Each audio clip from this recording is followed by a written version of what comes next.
हरिओम. प्रवचन क्रमांक 35. कर्मयोग, अध्याय 3, ओवी 172 ते 176. संपूर्ण भावार्थ दीपिका. योगदास श्री जयगणेश जोशी यांनी केलेले निरूपण. गीता श्लोक क्रमांक 26. कर्मात मग्न असलेल्या अज्ञानी लोकांचा बुद्धिभेद करू नये. ज्ञानी लोकांनी स्वतः कर्म करत कुशलतेने सर्व कामे त्यांच्याकडून योग्य प्रकारे करवून घ्यावीत. भावार्थ दीपिका, ओवी क्रमांक 172. जे सायासे स्तन्य सेवी, ते पक्वान्ने केवी जेवी, म्हणूनी बाळका जैसी नेदावी धनुर्धरा. ओवी क्रमांक 173. तैशी कर्मी जया अयोग्यता, तया प्रती नैष्कर्म्यता, न प्रगटावी खेळता आदी करुनी. जे तान्हे बालक मोठ्या महत् प्रयासाने आईचे दूध पिते, ते पक्वान्ने कसे खाईल? म्हणून अर्जुना, ज्याप्रमाणे पक्वान्ने तान्ह्या बाळाला देऊ नयेत, त्याप्रमाणे जो कर्माचरणासाठी योग्य अधिकारी नाही, त्याला चुकूनही नैष्कर्म्य तत्वाची थोरवी सहज म्हणूनही सांगू नये. विद्यार्थ्याची, साधकाची, शिकणाऱ्याची लायकी, ताकद, आकलनशक्ती, अधिकार तपासून, जोखून, पाहून मगच त्याला शिक्षण, साधना, उपासना मार्ग दाखवावा. योद्धा पाहून त्याच्या हाती त्याच्यासाठी योग्य तेच शस्त्र द्यावे. भलत्या हाती भलतेच हत्यार देऊ नये. माकडाच्या हाती मशाल दिली तर मग ते आग लावत सुटेल. आज शांतताप्रिय अशा सर्वच राष्ट्रांना, ज्यांच्याकडे अण्वस्त्रे आहेत, अशा राष्ट्रांबद्दल भीती आहे. केव्हा कोणाचा संयम सुटेल, केव्हा कोणाचा तोल ढळेल आणि ते अण्वस्त्रांचा वापर करतील, याचा काही नेम नाही. संपूर्ण जगाला महाघातक, वेठीला धरणारी अशी संहारक अस्त्रे निर्माण करून मानवाने ही पृथ्वी निर्वंश, निर्जीव करायचा धोका पत्करला आहे. त्याने स्वतःच्याच पायावर धोंडा टाकण्याची शक्यता निर्माण केली आहे. मानवी बुद्धी ही जशी वरदान आहे, तशीच ती शापही ठरू शकते. महाभारत युद्ध टाळायचा आटोकाट शर्थीचा प्रयत्न श्रीकृष्णाने केला, परंतु राक्षसी महत्त्वाकांक्षा, अनीती, अहंकार यापुढे ते त्याला दुर्दैवाने शक्य झाले नाही. परंतु आता नाहीतरी संहार अटळच आहे हे ओळखून श्रीकृष्णाने ब्रह्मास्त्रांपासून लहान सहान अशा सर्व अस्त्रांचा कायम नाश करवला. यामुळे पुढे सुमारे 5000 वर्षे जगात शांतता राहिली. जे आचरण करण्यासाठी योग्य नाहीत, अशांना नैष्कर्म्य तत्व सहज म्हणूनही सांगू नये. एकतर ते अशांची टिंगल टवाळी करतील, आणि दुसरा महत्त्वाचा धोका असा की त्यांना जर नैष्कर्म्य तत्व सांगितले तर ते म्हणतील, वा चला मग काम कशाला करा, आता अध्यात्मच सांगते की काम करू नका. एकदा एक धनाढ्य एका खेडेगावात विश्रांतीसाठी गेला होता. तेथील निसर्ग सौंदर्य पाहून तो खुश झाला. मग दररोज दुपारी जेवण झाल्यावर तो रानात जाऊन एका विशाल वृक्षाखाली सतरंजी घालून आराम करू लागला. 4 दिवसांनी त्याच्या लक्षात आले की त्याच्याप्रमाणेच एक शेतकरी तेथे गुरे घेऊन येतो, गुरांना चरायला सोडतो आणि एका झाडाखाली घोंगडी अंथरून गाढ झोपतो.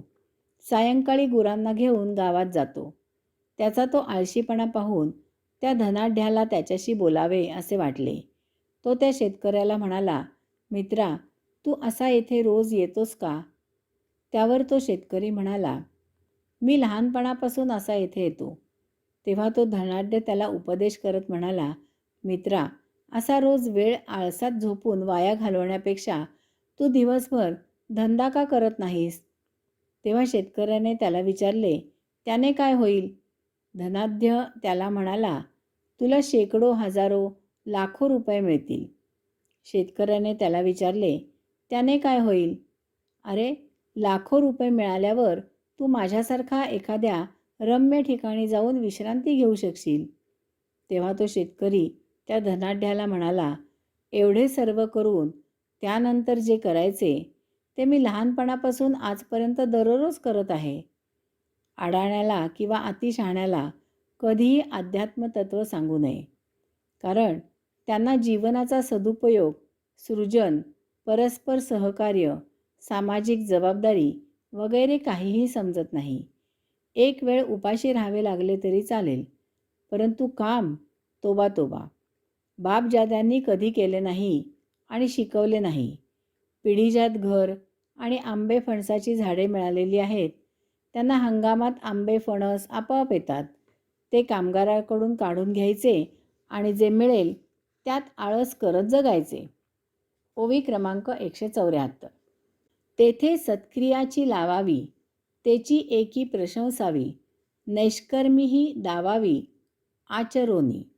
ओवी क्रमांक 175. तया लोकसंग्रहा लागी, वर्तता कर्मसंगी, तो कर्मबंधू आंगी वाजैलना.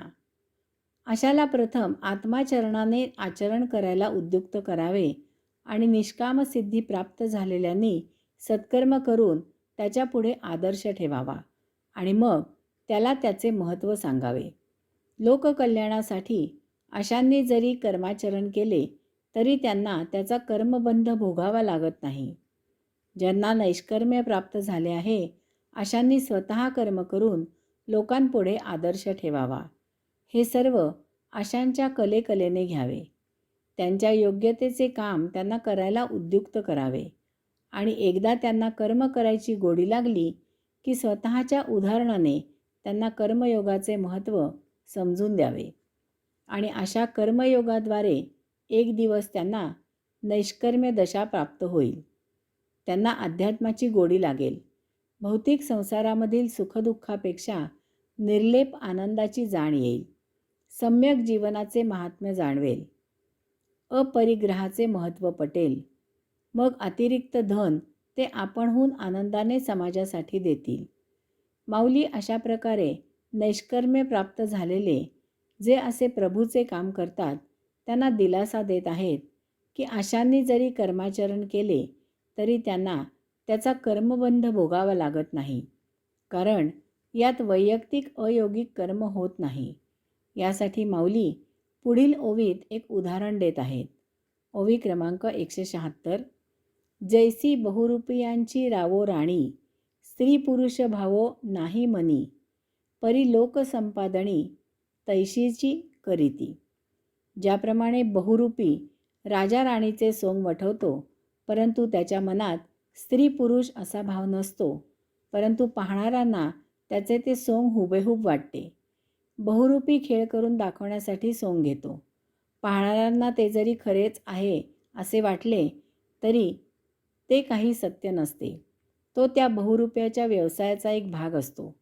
याचप्रमाणे प्रभू कार्यासाठी केलेले कर्म ते करणाऱ्यासाठी कर्मभोग, कर्मबंधन संचित निर्माण करत नाही. हरिओम.